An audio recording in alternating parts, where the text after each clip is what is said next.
with your time management and things, that's what gives you the ability to use your time wisely, is those types of decisions and commitment to them. Yeah. So you mean instead of taking an hour before I go to bed to play VR poker, I should be doing something different?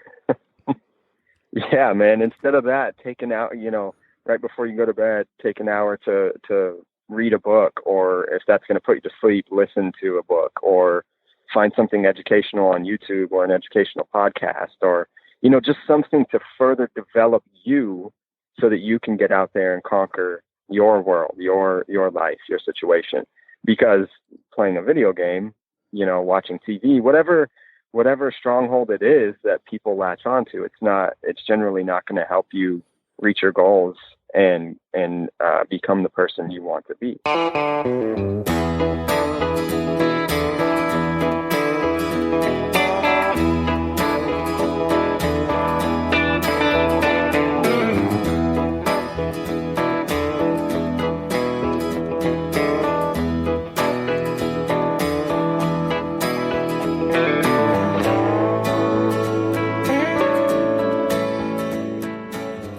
This is the Nowhere to Go But Up podcast. I'm your host, Sean Dustin. This is your first episode. Welcome. If you're returning, welcome back. Definitely glad to have you here. Glad you decided to stop by and spend some time with me. I'm down to 8 interviews left in that series that I did, which would be 26 total when I'm completed here before I start recording again. I've actually got 2 interviews lined up in person from some local people.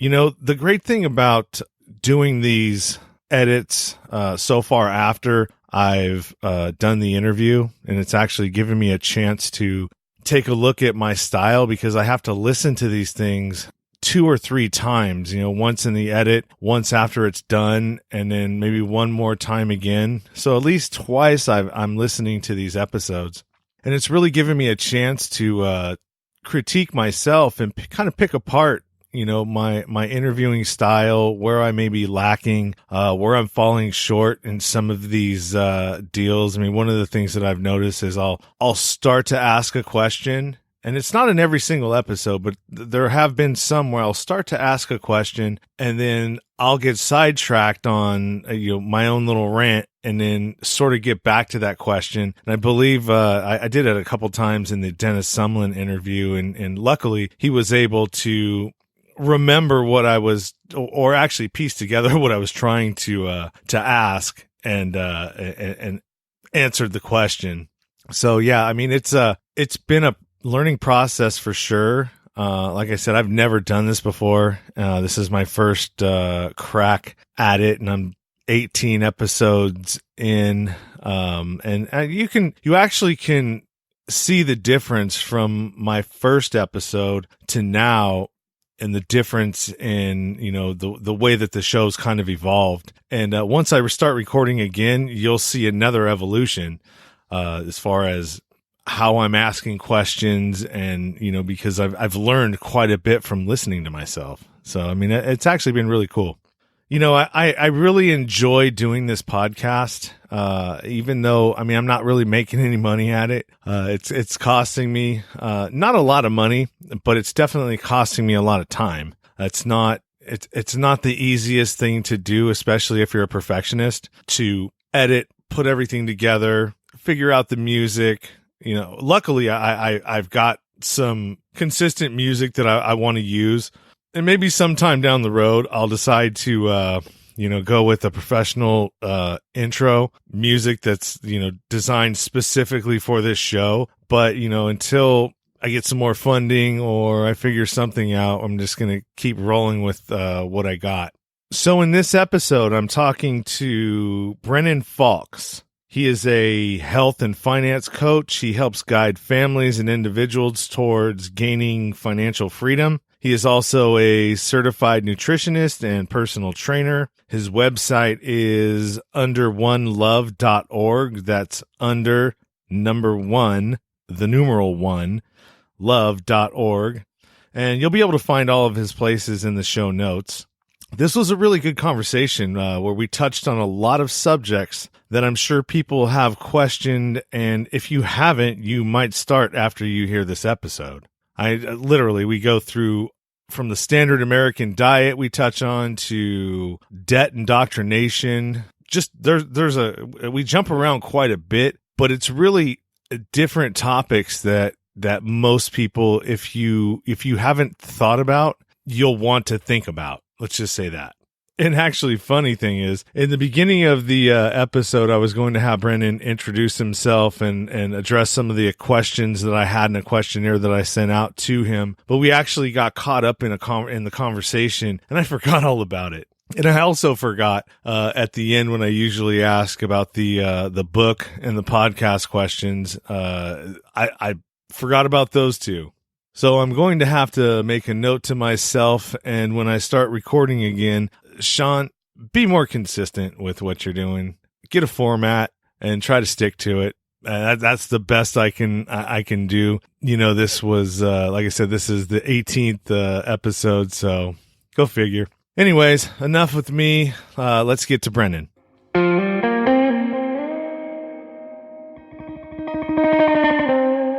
Hey, Brennan, how you doing? This is Sean Dustin. I'm well. How are you? I'm doing great.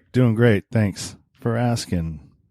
All right, let me make sure I'm getting my audio good here. Get your level here good. Go ahead and say a couple more words. Check 1 2. All right, there you go. Can you hear me okay? Yep. We got levels good here. Everything's A-okay. So anyways, how you doing this evening? So I'm good. Was this going to be an interview for the podcast? No, this is actually this is the podcast. Oh, this is the podcast. Okay. Yes, sir. So what do we got here? So basically what we're going to do is you're going to introduce yourself and tell the listeners a little bit about you, who you are, how you got to me and wanted to be on my podcast, and then we'll get into some of these questions that I asked you and you answered, and then it's just a regular old conversation. Okay. Can you remind me what the scope of your podcast is?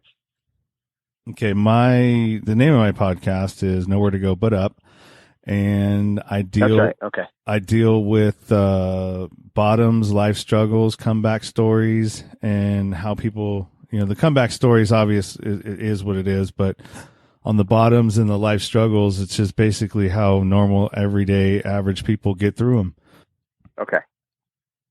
So whatever a bottom could be for you, whether it's, PTSD, weight issues, addiction, wherever people fall in the spectrum of bottoms and life struggles, I want my listeners to know, how you got through your hard times and your issues. So maybe, it may be something that somebody out there needs to hear to keep them going forward instead of, staying stuck in whatever situation they may be in. Learning from each other, brother, learning from each other. Absolutely, man. What got you interested in wanting to talk to me and be on this podcast? Well, just the idea of, working your way back up from life's difficulties, because I think we all struggle with something. Maybe someone has it worse than the next. Bottom line is, we all need to keep fighting and push through that. And I know that just someone's testimony can make a huge difference in someone's life because of the way that they may be able to relate to that person's story. Yeah, absolutely.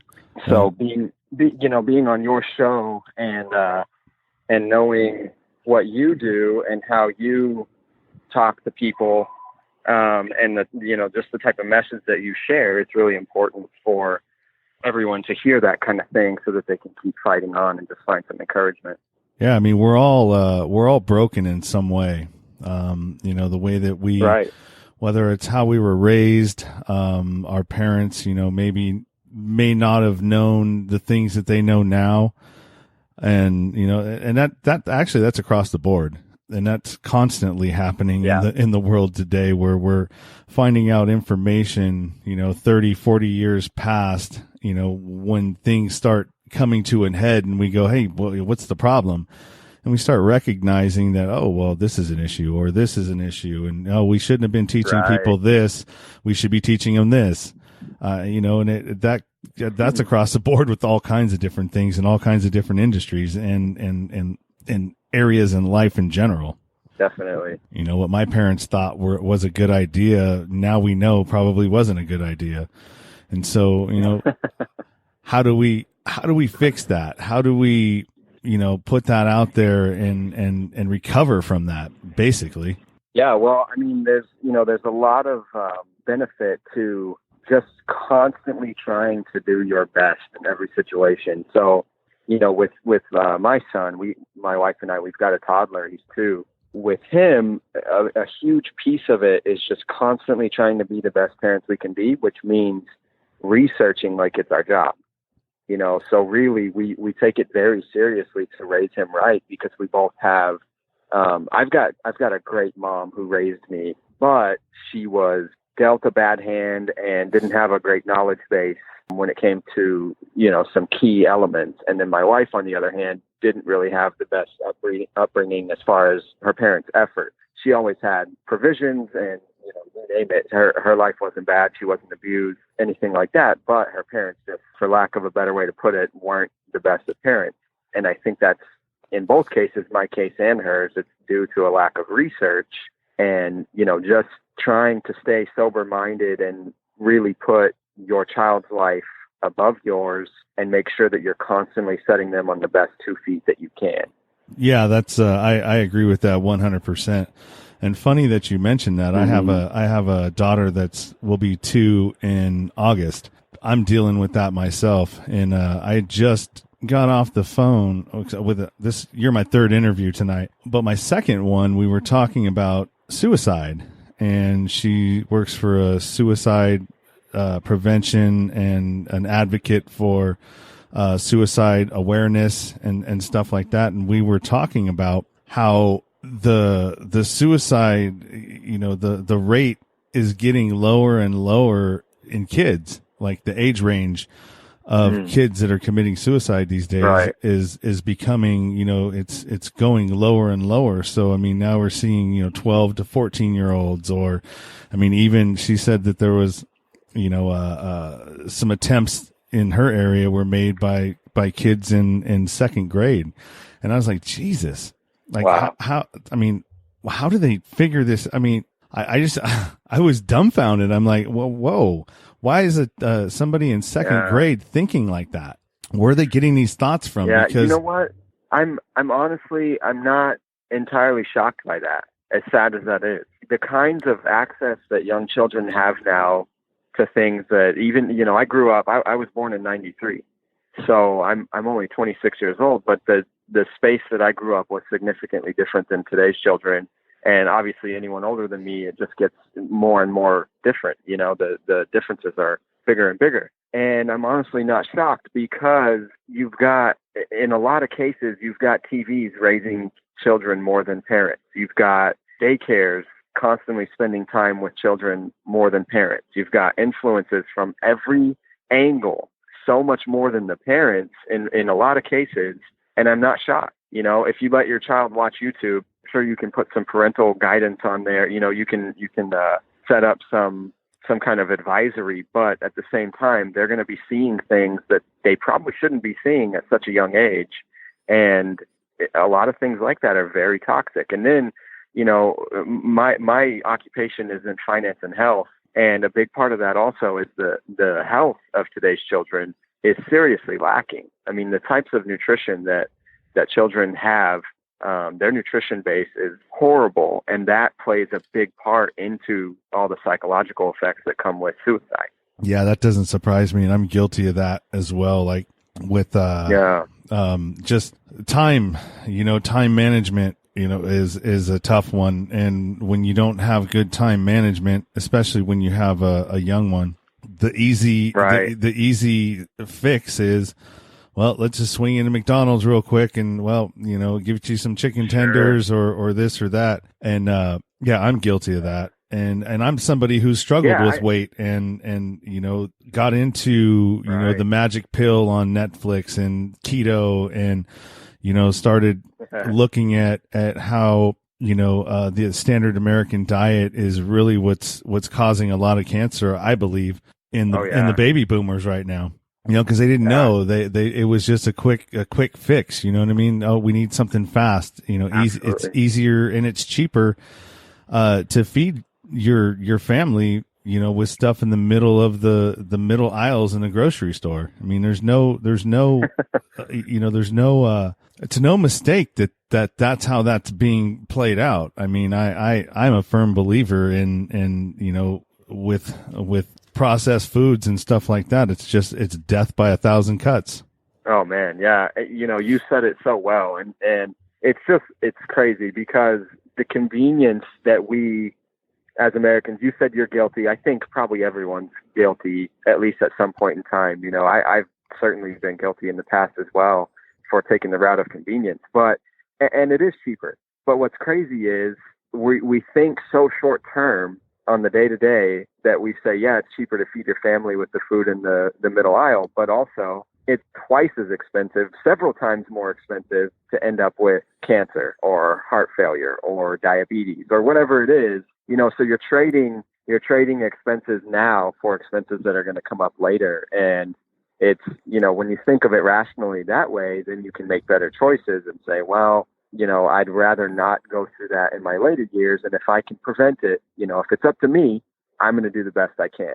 And it's the same thing with the children. Like I coach a lot on, like you were saying, time management, and time management is so big. One of the biggest things that I'm constantly telling people is turn off the stupid TV, because statistically, the average household watches over 40 hours of TV per week.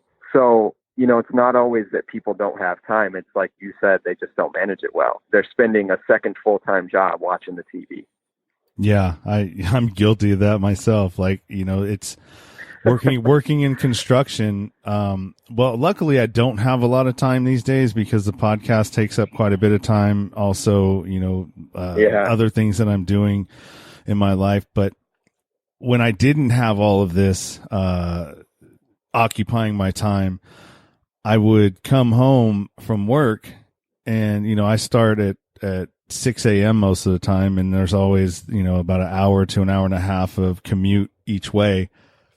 So I'm getting up quite a bit, you know, pretty early. And when I would get home, the first thing I would do is just, you know, sometimes I wouldn't even make it to the shower before I'd hit the couch and just fall asleep.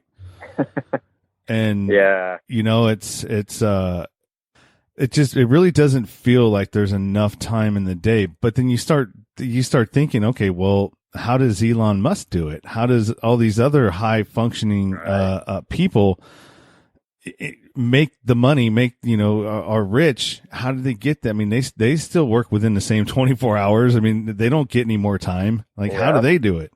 That's exactly it. That's exactly right. Yeah. It's, you know, I was just having the same type of conversation with my wife, and it's like anything, you've got to build these habits, and you've got to be, I mean, it needs to be boring how consistent you are if you want to reach those types of goals, you know, because that's probably the biggest factor, is deciding to change your life and then committing to that decision once you've made it. And until you do that, you're always going to find something else to get in the way. You're not going to take it seriously until you are 100% committed to the decision you've made to start winning and changing those types of things in your life. You know, the TV, if you decide to turn it off and not watch it, and then you commit to that decision, it's going to become a habit in just a matter of time. And it's the same thing in so many aspects. And that's what changes, you know, with your time management and things. That's what gives you the ability to use your time wisely, is those types of decisions and commitment to them. Yeah. So you mean instead of taking an hour before I go to bed to play VR poker, I should be doing something different? Yeah, man. Instead of that, take an hour, you know, right before you go to bed, take an hour to read a book, or if that's going to put you to sleep, listen to a book, or find something educational on YouTube or an educational podcast, or, just something to further develop you so that you can get out there and conquer your world, your life, your situation. Because playing a video game, watching TV, whatever stronghold it is that people latch onto, it's generally not going to help you reach your goals and become the person you want to be. No, the one thing that I can say is that most of the stuff that I do watch these days is usually on Netflix. I've kind of unplugged from mainstream everything just because I got tired of like my thoughts and my I don't know, it just felt like I was constantly being directed somewhere. And I was like, I don't want to be programmed. I mean, that's why they call it programming. You know what I mean? I don't want to be programmed. Yep. I want to watch like documentaries. I want to watch stuff that where I'm actually learning. Like the one thing I got into recently was One Strange Rock on Netflix. The one with Will Smith where he narrates it, and they're talking about the perspective from the astronauts from the space station, looking at the Earth from that perspective. And it's a fascinating series. If you haven't checked it out, I'd suggest checking it out. A lot of it was CGI, but still, I mean, there were some actual, at least I would want to think that they were actual footage of from the space station. But that's a whole nother thing. You know what I mean? Especially when they're using CGI. Let's not go there. That's a different kind of podcast. Yeah, but no, that's exactly it, man. Using your time to watch something that's going to educate you, and like you said, not be programmed. So even when you're watching something that's quote unquote educational, like I said earlier, having a sober, clear mind when doing that, taking off any lenses that you may have had on prior and watching whatever you're watching with an open and objective mind. If you're open to things, your capability of learning is so much greater. But if you're just, you've got your way of seeing things and you're really not open to anything else, you're not going to be able to learn very easily, and it's not going to intrigue you. But if you can remove those lenses and approach things with openness and just start to question more things and see how you can come up from where you are and just, build yourself up and have a better spiritual life, better marriage, better parenting skills, better friendships, etc. That all comes from really renewing your mind.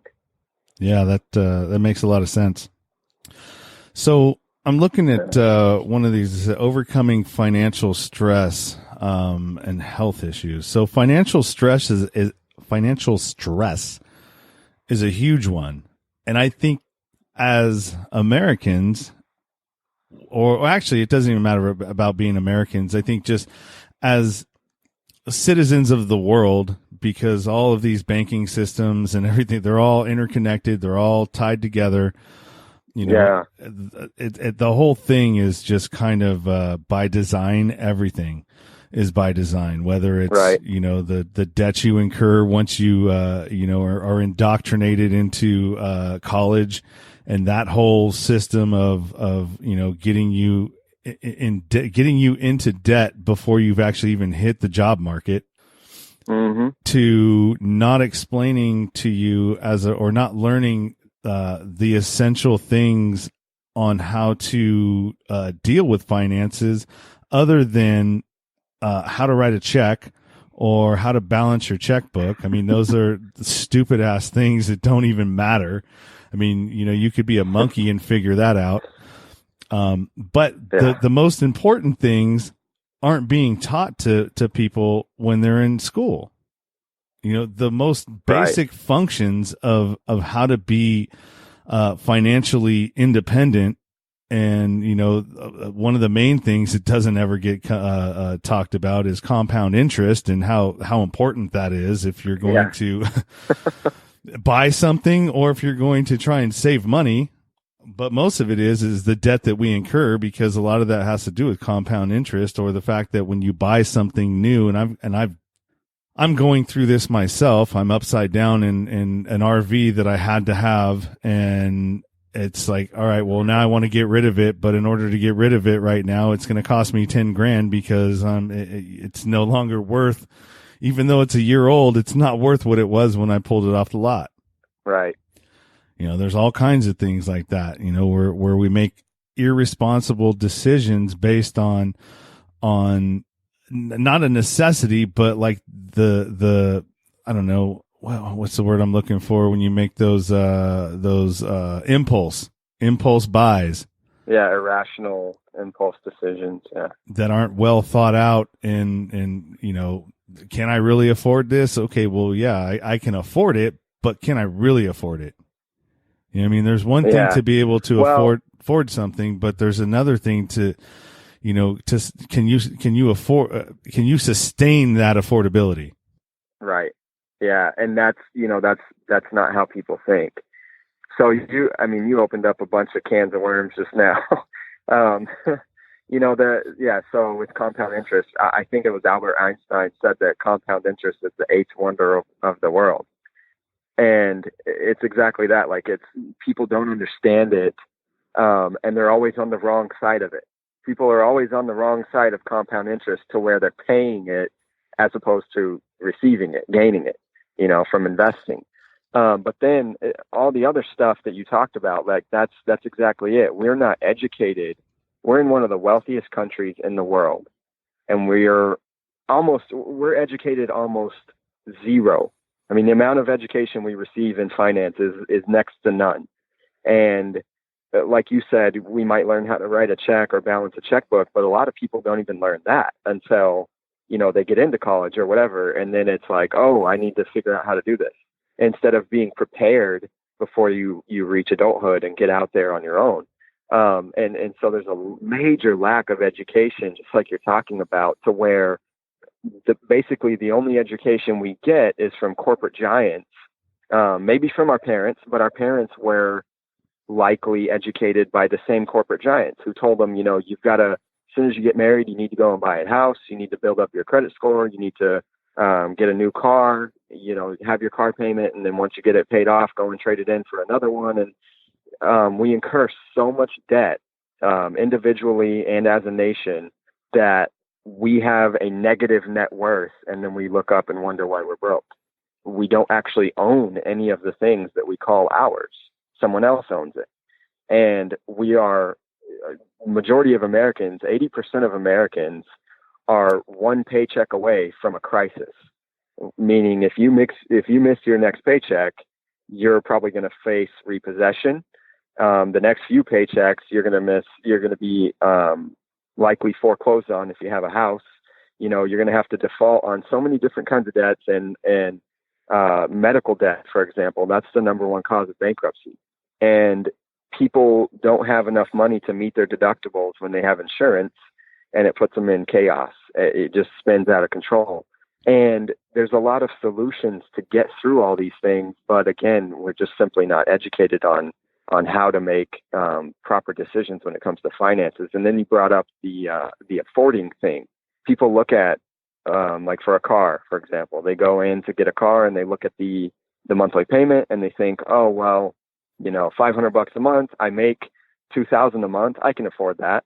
But they're not analyzing any other costs when they're thinking through those types of things. And then they have trouble making their payments and they have to use credit cards to get through the month. Yeah, that's I think that's across the board with most people. And I don't, it's by design. I have to say that it's by design. Oh, yeah. Just like the center of the grocery store, how, everybody that's eating most of the food from there, it's 30 years down the road. Now you got all these complications. Now you got cancer. You're feeding into that healthcare system that, I gotta say, man, doctors don't ever tell you anything about it's causing, or what is it? It's symptom and prescribe. Yep. They don't talk to you about bunch of Band-Aids. Yeah, they don't ever talk to you about, okay, well, you don't need any of this other stuff. You can fix all your problems by the food that you eat. Yep. That is so true, man. It's it's so true in health and finance. And that's why, that's why I've mingled them together the way that I have. But it's exactly that. Like, as an example, you get a cut. When you get a cut, you go in, you put a Band-Aid on it, and then you go on with your day. And that's the same type of situation that you have when you go into the medical field. When you depend on the medical field, you get a cut, you get a Band-Aid, and they move you on, next in line. But instead, what should be happening is how to avoid getting the cut in the first place. Why did you get the cut? Okay, let's not ever do that again. And it's exactly that. Like, none of us start caring about our health and our finances until it's too late.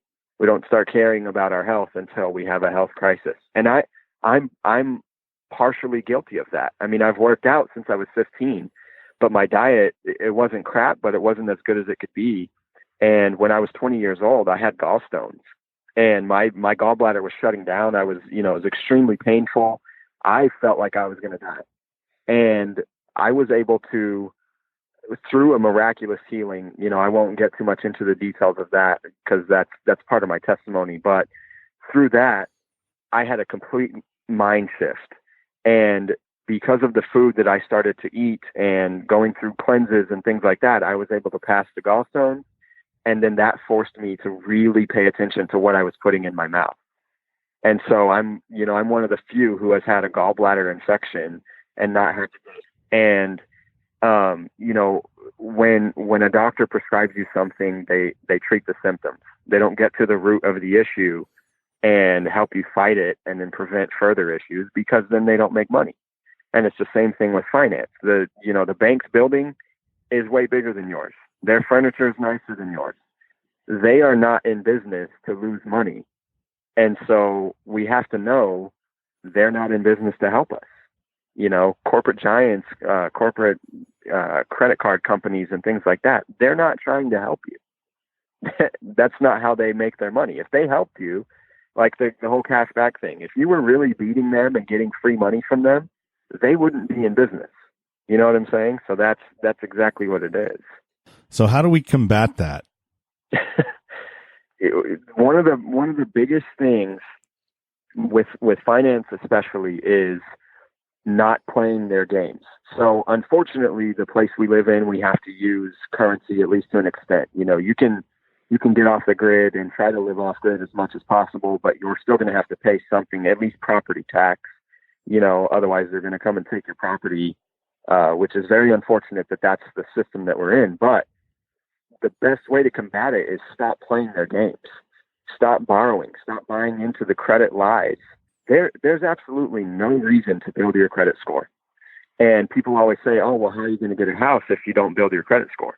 I'm a huge proponent of the 100% down plan. And, people think about that and they think, oh, well, that's not possible. That's a fantasy.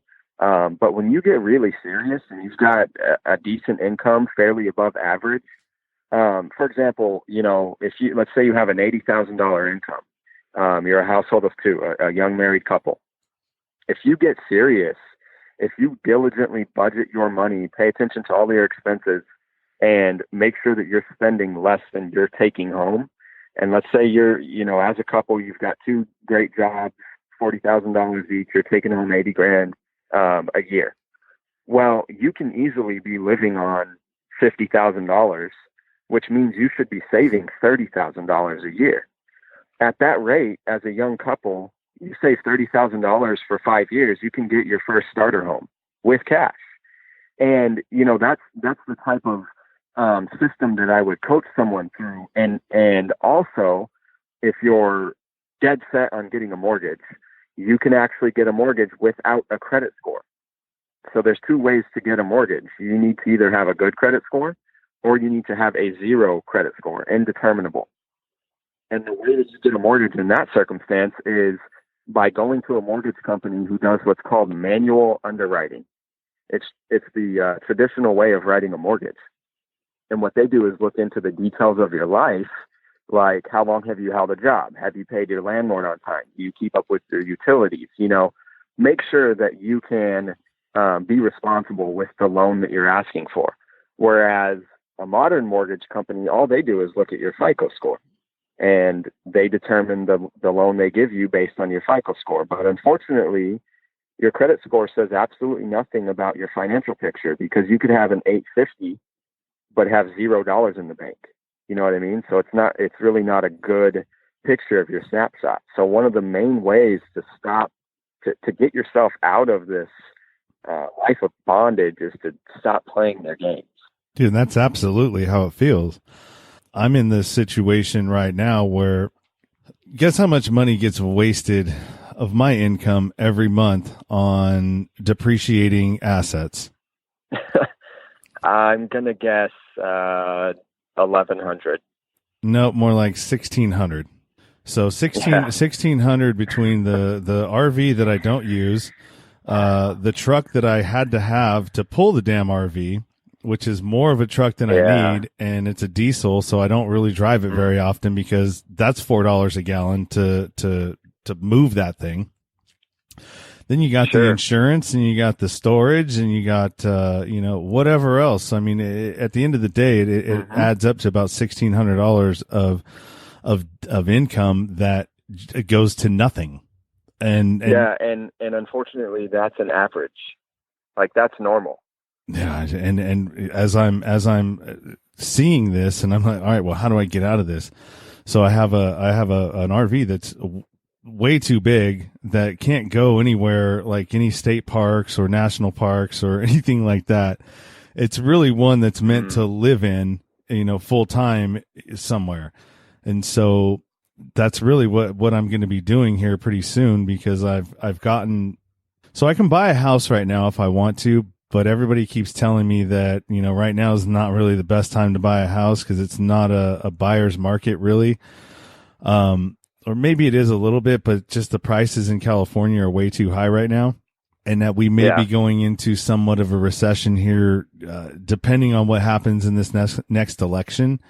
But I mean, times have been real good for quite some time. I mean, we're over 10 years now out of the Great Recession, right? Right. And everything happens in cycles, correct? That's right. And here's my theory.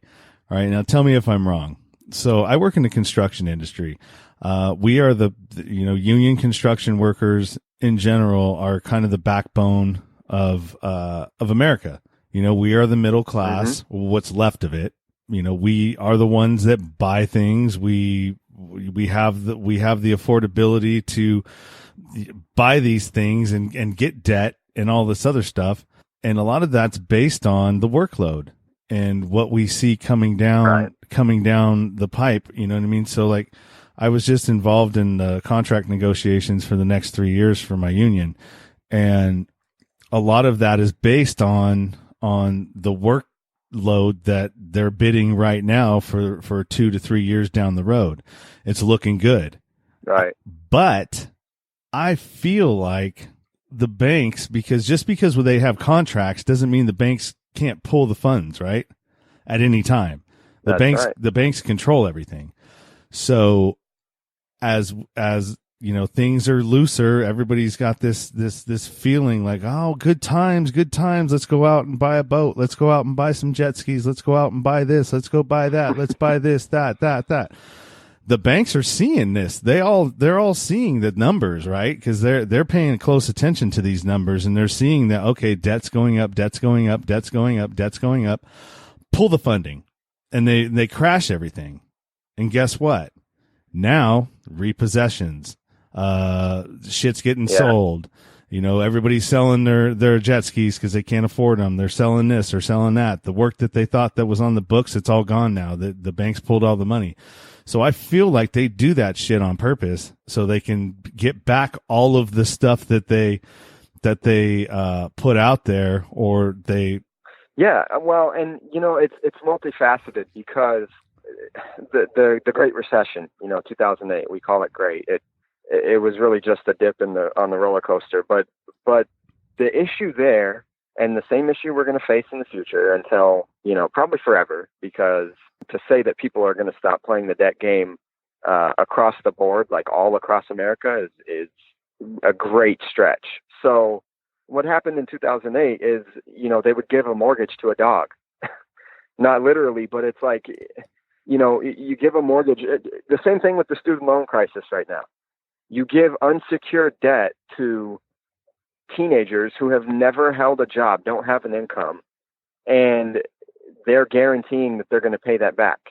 And everyone in the country is going to absorb that debt through taxes. And it's a system that's set up for failure, and it's only going to benefit the ones who are writing the loans. So that's your banks, your mortgage companies, your, Sallie Mae, Fannie Mae, all these other people who are giving loans, companies who are giving loans.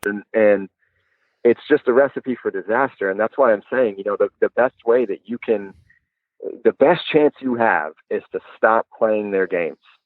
Stop borrowing right now, commit yourself to never borrow again, and live a life of debt freedom. And it's completely possible in this country. And it's so much more freeing. So like you said earlier, asking about the whole situation with financial stress. Financial stress, in almost every case of people that I work with, I would say 90% of the people I talk to, financial stress is due to the debt that they have. It's not due to a lack of income. Like almost every time, it's because of the debt that they have, and they're struggling to make ends meet because they've bitten off so much more than they can chew. And the people who are writing these loans, approving all of these things, really don't care about the family. So like I said, if you've got a decent credit score, you can get a loan. It has zero to do with your financial snapshot. It doesn't matter if you have money to your name or if you own anything. It doesn't matter what your net worth is. If you've got a credit score, which means you've been making payments on time, they'll give you more. They'll just loan you more. They'll keep loaning you more. And as long as you're making those payments, your credit score is good. But it's driving you mad because you're struggling so much to keep up with all these payments. And then the second as soon as you can't keep up with the payments, all that stuff gets taken away. You are facing bankruptcy, foreclosure, repossession, you name it. And it pulls apart marriages like you wouldn't believe. It just, kids suffer so much from all these types of things. It's a mess. It's a recipe for disaster. Yeah, my dad falls into the category you're talking about because he's got his house paid off. He's got, he barely ever uses credit. He pays cash for everything. Yeah. I didn't learn obviously what I should have from him. I fall into that category that you're talking about too, because I do have a good credit score, and it wasn't always the best. And I've been on that same hamster wheel, trying my damnedest to bring it up. And I finally, got it from the low fives all the way up to 800. And, and then it came from, I have all these payments and, that I have to stay on top of. And, in order to keep this boat floating, I have to bring in X amount of dollars a month. And if that doesn't happen, yep. You know what I mean? And our good old president, I know everybody loves him, but he's no friend of labor, that's for sure. And he definitely hates California and he hates New York. That's what this whole tax thing that he did.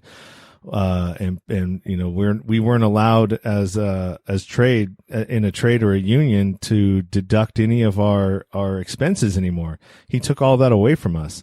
So last year, I didn't do anything different this year than I did last year. Last year I got 2,000 back. This year I owed 10,000. So anything that I was able to save last year got wiped out. Yeah, well, and exactly what you were saying. That's how you build your credit score. You have to have payments to build your credit score. You don't build your credit score by paying things off. And when you sit back and look at this entire game of build up your credit score, here's the question that you need to ask. Build my credit score, why? Why? So I can build my credit score. Why? So I can get more stuff. Why? So I can build my credit score. I mean, it's just this revolving, that's all it is. You're just running in circles. You're not actually doing anything. And yeah, your credit score is good and you've got a bunch of things, but like we were just saying, you're killing yourself to try to keep up with it, where someone like your dad, for instance, who's using cash for everything, got his house paid off, vehicles paid off, etc., he's not borrowing money. You know what you have when you don't have payments? Freedom. Freedom. Options. You've got options. If when you've got payments, you've got to work like a slave. You've got to work like a dog to make those payments so that someone doesn't come and take your stuff away. When you don't have payments and you own everything that you have, you can work as little or as much as you want because you've got that option. You're not a slave anymore. Yeah, I gotta start redoing some stuff. Well, the great news is, for anyone listening, the really good news is you're the problem, but you're also the solution. And it's not too late. There's never a time in your life when it's too late to, like I was saying in the beginning, make these decisions and commit to them. Because as soon as you do that, I mean, you'd be very surprised how quickly the people that I work with and walk along with them through their journey, you'd be amazed how quickly they're able to get out of debt. I mean, you've got people paying off $80,000+ of debt in 2 to 3 years. And that's unheard of. People just don't do that. But when you really get focused and start to use all of your income and clear up your debts as quickly as you can, you've got a lot more disposable income at that point.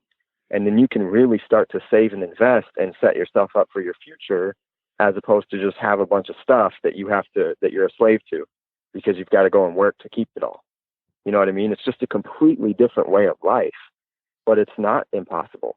It's such a simple concept, but it certainly takes a lot of drive. It takes a lot of commitment. It's not easy by any means. It's a simple idea, but it's not easy.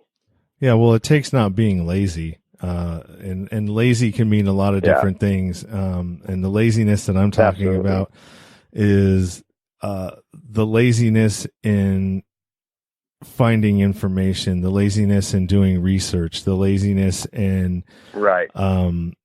You know what I mean? And it all ties back into, what should you be doing? Should you be watching TV? Should you be playing this? Or should you actually be, thinking about, the more serious things? I mean, the older I get and the more I start paying attention to things and seeing how the world is really working and paying attention to what's happening in other parts of the world, not just here in the United States, but I mean, there was I interviewed someone and he put something out there and he was like, do you know how important your vote is and how it affects people in other parts of the world? And I never even thought about it that way. And I'm like, well, what do you mean? He's like, well, you have a vote. Whoever you vote for as the president and that administration, your vote carries weight across the world because whoever you put in charge, your tax dollars are going to pay for the bombs that are being dropped on places all over the world.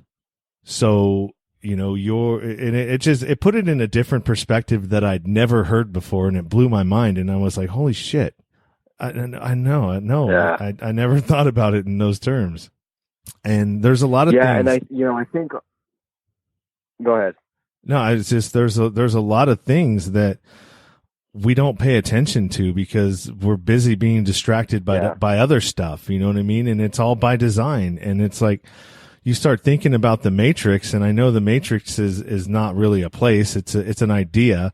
It's sort of a construct, but I mean, that's what it is. The Matrix is the hamster wheel. You know what I mean? We're all plugged in doing what we're doing, and we can't unplug because if we do, everything falls apart. And there's that fear that if we lose everything, then everything will be lost. But actually, if you lost everything, you would probably be more free. Oh yeah. You know what I mean? Because then you'd actually get a do-over. Right.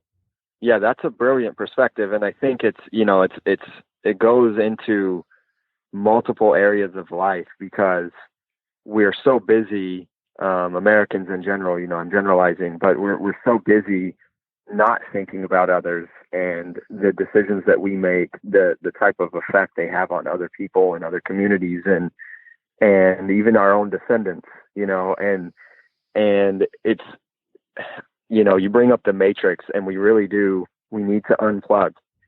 We need to unplug from all the indoctrination, from all of we're indoctrinated to go to public school. We go to public school as children who are so impressionable, and we learn to go and be worker bees and go and be a good boy, get your degree, do it the same way that everyone has done it before you, and live the same life that everyone else is living, not actually fulfilling your purpose or doing something that is a passion in you that I believe is placed on you by God. Not being the person that you are able to become because you're so indoctrinated and you get so burnt out over time and you just never unplug. And thus you live a life of, you're on your deathbed and you've regretted the past several years. And now you want to start thinking about, oh, well, I should have taken my finances more serious. I should have spent more time with my family. I should have picked up a dang book. I can't remember the percentage, but it's baffling how many people after high school never pick up again a book in their life. And, you can just get so much more out of unplugging from the basic day-to-day stuff that just keeps you blinded and stuck in the rat wheel, the rat race, when you start to shift your focus and, read a perspective from someone else on something else and get in touch with yourself and actually start to think freely about things without programming. There's a lot of areas in life that we've got to detach from and just get a fresh look on if we're ever going to become the best version of us. Dude, that's great advice. And this podcast is turning out to be something different than I thought it was going to be, which is actually good. Because it started out, we were talking about kids, and then we end up into this area where, this conversation is needed, honestly, and a lot of people are probably going to benefit from listening to this podcast. You know what I mean? Just from the perspectives that we're giving, because there's no other way to put it. With how we're so closely connected now, we used to be so far apart, but even though, social media in certain aspects are trying to drive us apart, the social engineers out there that are actually, responsible for a lot of this stuff want us isolated.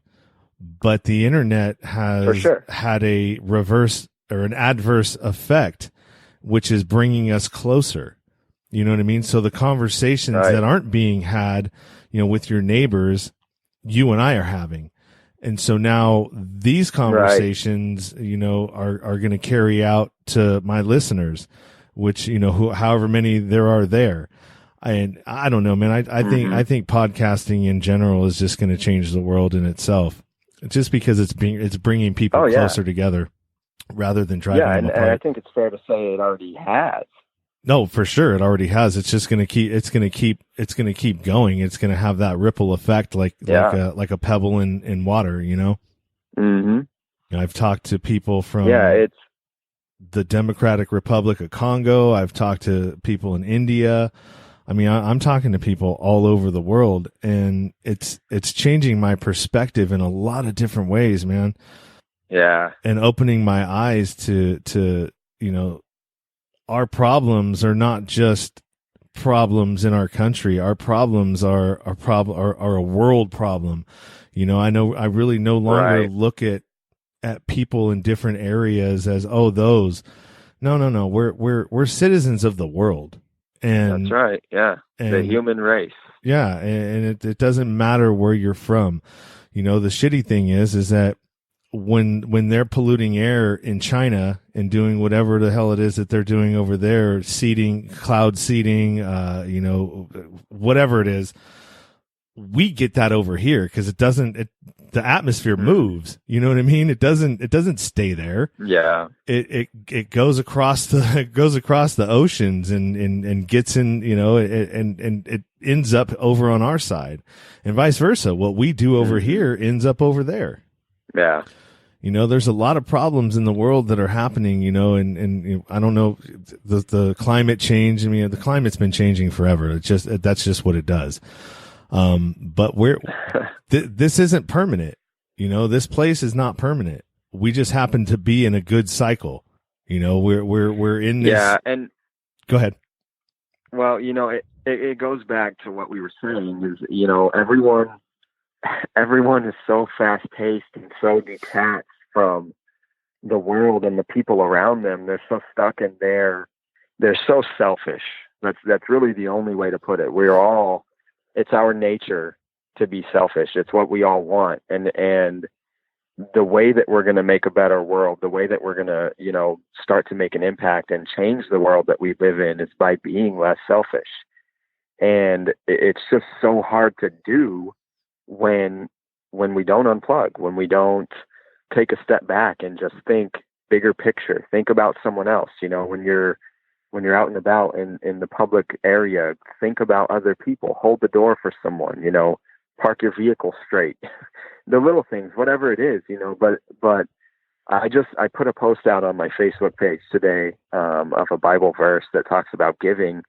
And I put, with it my 2 cents saying, we can't, it's almost impossible to give when you can barely make ends meet yourself. And so when you start to change your perspective and think about countries who are a lot worse off than we are, and people that are desperate for help all around the world, people, the things we take for granted in this wealthy country are just running water, clean water. You can't make an impact, and you can't help other people, even people in our own country who are homeless and, severely broken and desperately need help. They can't receive help from a lot of people because it's either I go to work, I pay my bills, I make all my payments because I have so much debt, and then I eat, or I pay for you to eat, but then I don't eat, so it's like,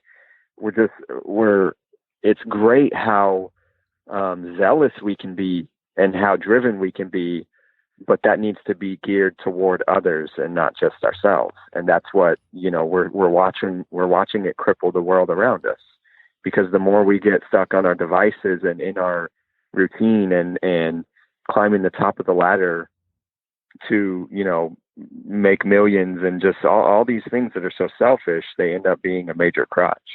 Yeah, for sure. You got it's so big that it Yeah. seems like when you step back and you look at all of the issues, you just wonder, like, God, man, how can I help? How can I make an impact? Yeah. Other than what I'm doing. And I feel like, what I'm doing is all that I can do, other than try to figure out what my issues are and not continue to be part of the problem. Right. Yeah. Yeah. It's definitely, it can be really overwhelming, but I think you hit it on the head just now. Become the best version of you that you can be. And when I say that, I don't mean like, I don't mean the most self-centered version of you that you can be for any listeners. Like, I'm not saying be a millionaire and get yourself a mansion and have multiple cars. There's nothing wrong with that if you can do that, but your heart has got to be in the right place if that's the situation you're in. But when I say, become the best version of you, I mean, really work on yourself to be a better person in affecting the other lives around you. And just doing that, and then doing any little bits that you can do, like this podcast. This is a great way to reach people, and it's so overwhelming, but it's important to remember, just like with any feat that you try to go after, anything you try to tackle, it's one step at a time. It's just little baby steps, one step at a time, and over time, that consistency, doing that, taking one step at a time, that's what's going to affect everything.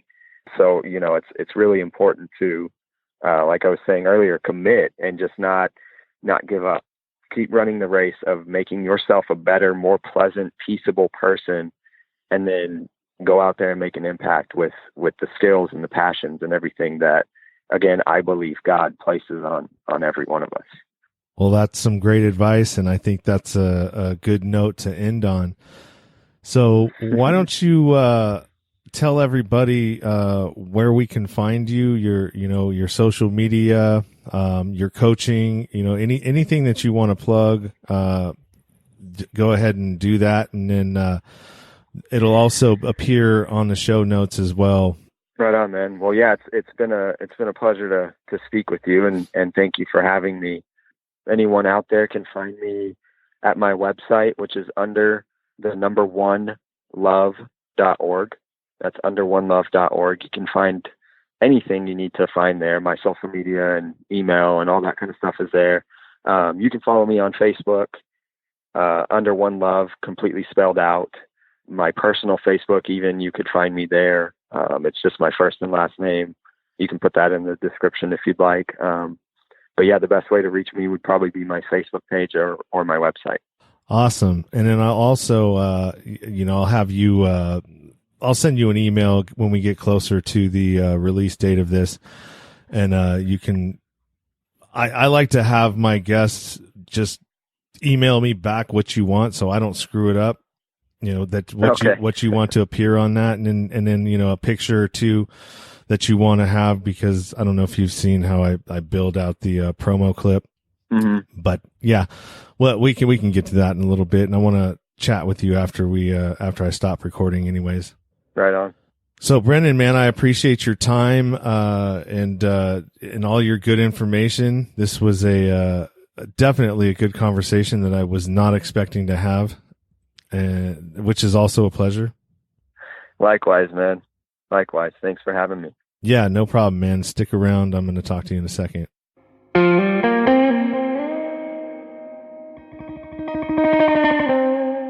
Thank you for listening to the show, and thank you to Brennan. Man, that was a lot of good information in this episode, from health to wealth to everything in between. Well, not everything in between, but there was a lot of things that were in between that. If you want to connect with Brennan and maybe get some financial coaching or health coaching or any of the services that he offers, you can find him in the show notes. Everywhere and all his places will be there for you to scroll down and check out. If you want to get a hold of me, you know what to do. Instagram is the place where you can find me the easiest. At Nowhere to Go But Up Now. Go to my bio, hit the link tree, anywhere on, you'll just see it's just a whole list of buttons that wherever you want to find me at, push the button, it'll take you right to me. Or you can email me at nowheretogobutupnow@gmail.com. Haven't got any men out there that have hit me up yet about the men's group or the men's talking group that I want to try to facilitate.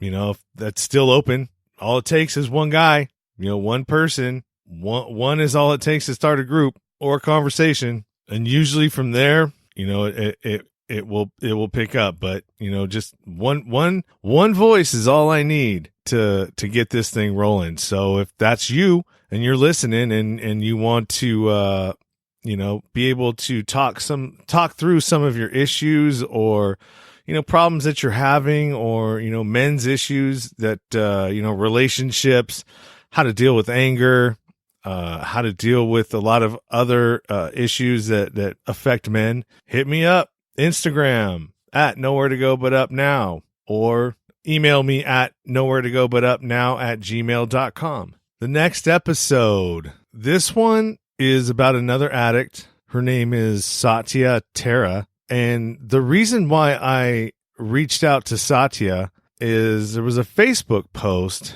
and on one of the groups that I belong to, and I believe it was before and after pictures of addiction.